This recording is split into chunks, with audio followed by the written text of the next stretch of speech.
এই মুহূর্তে সবচেয়ে বড় খবরের দিকে নজর রাখবো। হাওড়ায় রাবার কারখানায় ভয়াবহ বিধ্বংসী আগুন। ঘটনাস্থলে দমকল বাহিনীর 3টি ইঞ্জিন।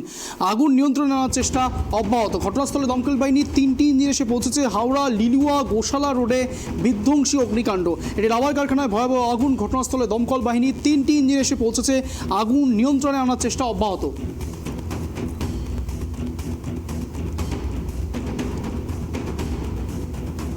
এ বিষয়ে বিস্তারিত জানবো। এই মুহূর্তে রয়েছে আমাদের সঙ্গে আমাদের প্রতিনিধি প্রসেনজিৎ অধিকারী। প্রসেনজিতের সঙ্গে কথা বলার চেষ্টা করবো। প্রসেনজিৎ, এই মুহূর্তে পরিস্থিতি ঠিক কিরকম? দেখো, লিলুয়া গোশালা রোডে একটি রবার কারখানায় যেভাবে ভয়াবহ যে আগুন লাগে, সেই আগুনের কারণে প্রায় সেখানে প্রচুর দাহ্য পদার্থ মজুদ থাকার কারণে এই অগ্নিকাণ্ড ঘটেছে। সেখান থেকে রবারের যে কারখানা থেকে যে ধরনের জিনিস বেরিয়ে আসে, সেই সেখানে ছিল প্রায় ইলেকট্রনিক্সের জিনিসের গ্যাজেট, যে ইলেকট্রনিক্সের গ্যাজেটের মাধ্যমে বিভিন্ন তড়িৎ শক্তি যেমন তার বা অন্যান্য প্রভৃতি জিনিস সেখান থেকে তৈরি হতো, এবং সেই কারণে কিন্তু সেখান থেকে অগ্নিসংযোগ ঘটেছে বলে এরকমটাই প্রাথমিকভাবে মনে করছে ফায়ার আধিকারিকরা। এবং সেখান থেকে প্রায় লক্ষাধিক টাকার ক্ষতি অংশ জানা যাচ্ছে। যেরকম ভাবে যে ফায়ার আধিকারিকরা যেটা জানাচ্ছে যে সেখানে লক্ষাধিক টাকার জিনিস মজুদ ছিল, এবং সেখান থেকেই এই অগ্নিকাণ্ড ঘটেছে। এবং প্রায় 1 থেকে 1.5 ঘন্টার অধিক সময় লেগে যায় ফায়ার আধিকারিকদের অগ্নি যে সংযোগ যে ঘটে সেই ঘটনাস্থল থেকে অগ্নি নির্বাপনের যে ব্যবস্থা, সেই অগ্নি নির্বাপনের ব্যবস্থাও কিন্তু সেখানে ছিল না।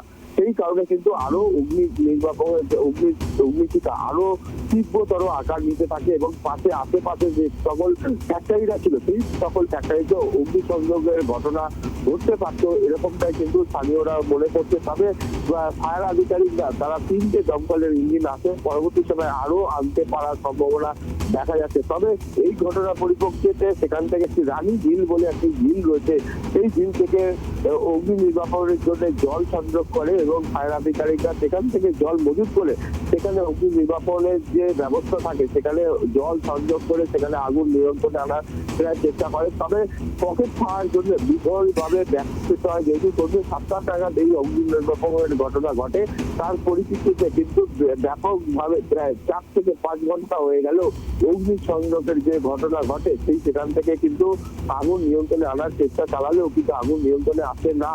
তবে পরবর্তী সময়ে যেটা জানা যাচ্ছে যে সেই রানীঝিল থেকে জল সংযোগের ঘটনা ঘটাবার পর থেকেই কিন্তু অগ্নি নির্বাপনের ঘটনা এখনো আপাততভাবে স্থগিত করা গেছে। তবে এখনো পর্যন্ত বেশ কিছু জায়গায় পকেট ফায়ার রয়েছে, তবে এখনো পর্যন্ত ক্ষয়ক্ষতির পরিমাণ প্রাথমিকভাবে জানা যায়নি।